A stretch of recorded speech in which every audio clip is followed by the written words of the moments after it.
Hey everyone, welcome to We're Talking Money. Hopefully, you watched our show, Should You Buy Real Estate in Your IRA? Now, that show had a lot of responses, had a lot of views, and that tells me that truly a lot of people want to know, does it make sense to put real estate in your self-directed IRA? Now, owning real estate in a self-directed IRA offers several advantages, but as you know, nothing is perfect.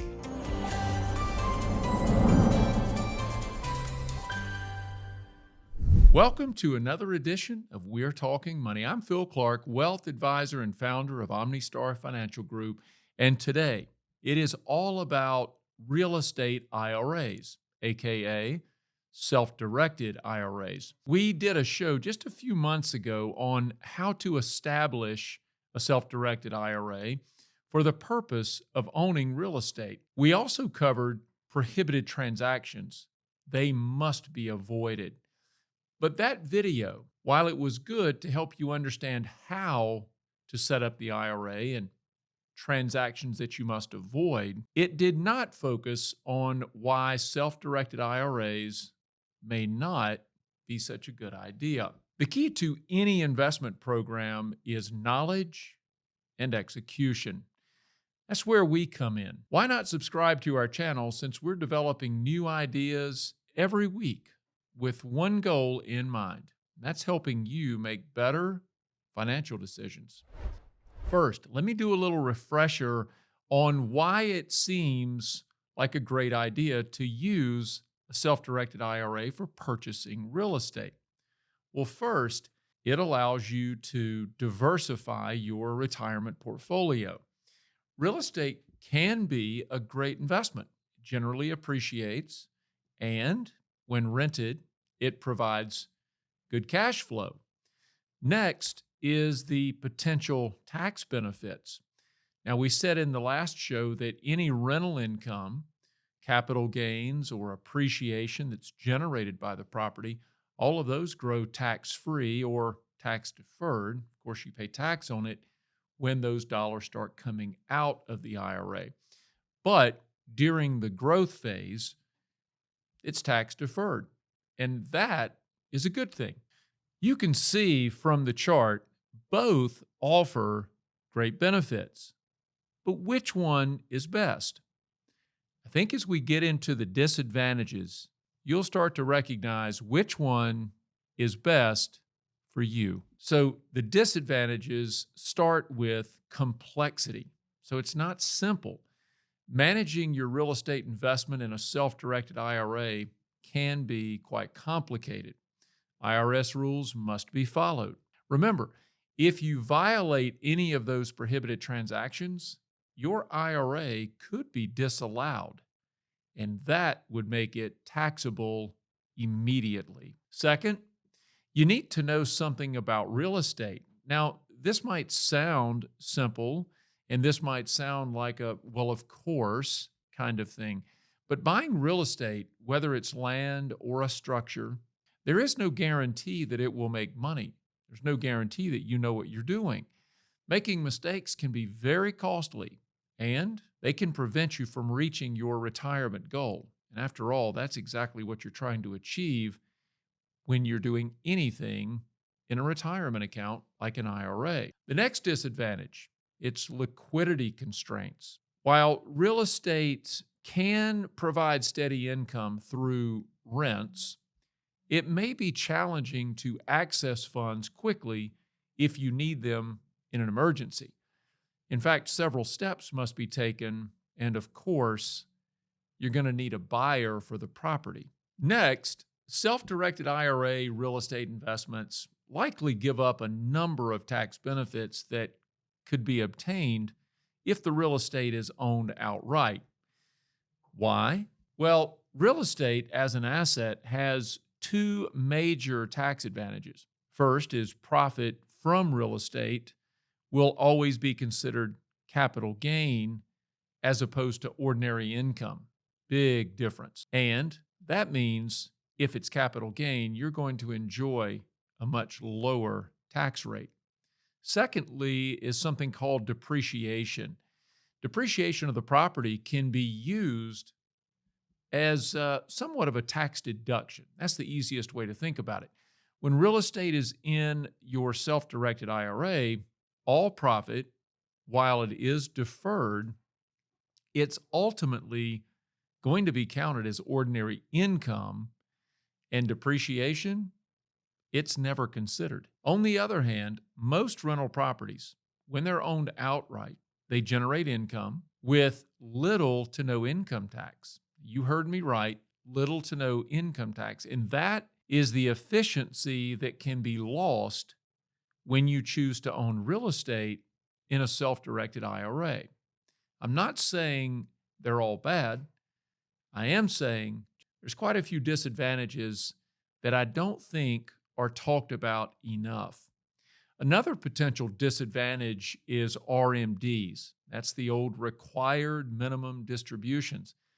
Now, you might not be at an age where those are required, but when you reach age 72 or 73, if you turned 72 after December 31 of 2022, just as you might be thinking, that's a new law that took place last year.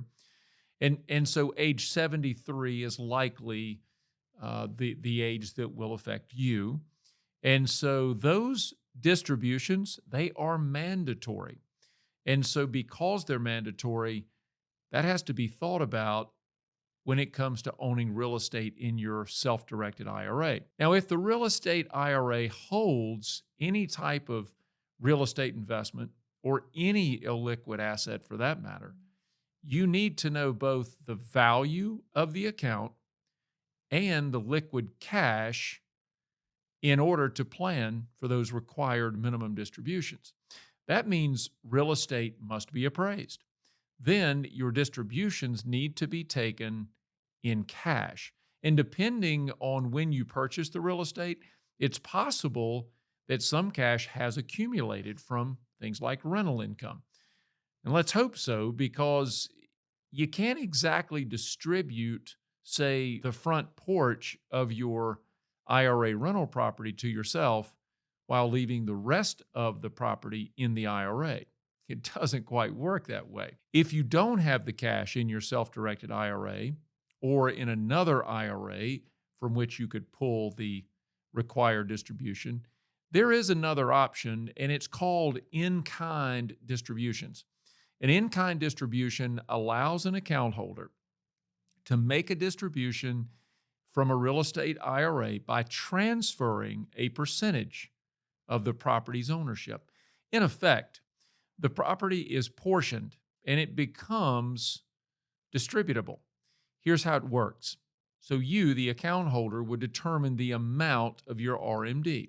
And this can be done somewhat in a manual way by using an IRS RMD worksheet, or you could ask your CPA or your financial advisor.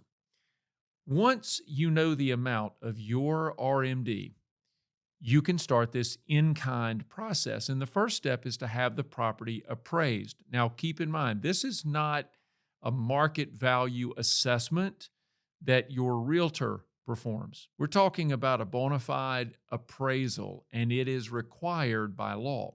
This is how you're going to know what percentage of the property needs to be distributed. And finally, the last step is drafting a quitclaim deed that transfers the requisite percentage of the property from the real estate IRA or an IRA LLC to you, the account holder. Now, this means that the ownership of the property will now be divided between you personally and the IRA. From this point, all property expenses and income will be split according to the new percentage ownership. Sound complicated with a lot of extra work? Sure does to me. Moving parts that are really not necessary. Owning real estate in a self-directed IRA, it can be, and I am the first to admit it, can be a powerful tool for diversifying your retirement portfolio and taking advantage of some tax benefits. However, it is also clear that the complexity and liquidity constraints associated with self-directed IRAs, they should be very carefully considered before you take the plunge. Now, I hope this video has inspired you to learn more about real estate investing and whether it makes sense to use a self-directed IRA or to make an outright purchase. If you are not sure, contact our firm. We can give you a second opinion, and we'd love to help. If you found this video helpful, please give it a thumbs up and subscribe to our channel so you never miss another great episode. I'll see you next time on We're Talking Money. Thanks for joining us on We're Talking Money. Be sure to visit us at omnistarfinancial.com, where you can learn more about how we provide value to our clients. Subscribe to the show and our newsletters, and drop us a line with topic suggestions for upcoming shows. If you enjoyed the show, we would appreciate you passing it on to a friend and providing a rating on iTunes. This podcast is a publication of OmniStar Financial Group. The content is developed from sources believed to be reliable and accurate with all information. The information in this material is not intended as tax or legal advice and may not be used for the purpose of avoiding any federal tax penalties. Please consult legal or tax professionals for specific information regarding your individual situation. The opinions expressed and material provided are for general information and should not be considered a solicitation for the purchase or sale of any security or service provided by OmniStar. All expressions of opinion reflect that of the authors and are subject to change. Any distribution, use, or copying of this podcast, other than the intended recipients, is prohibited.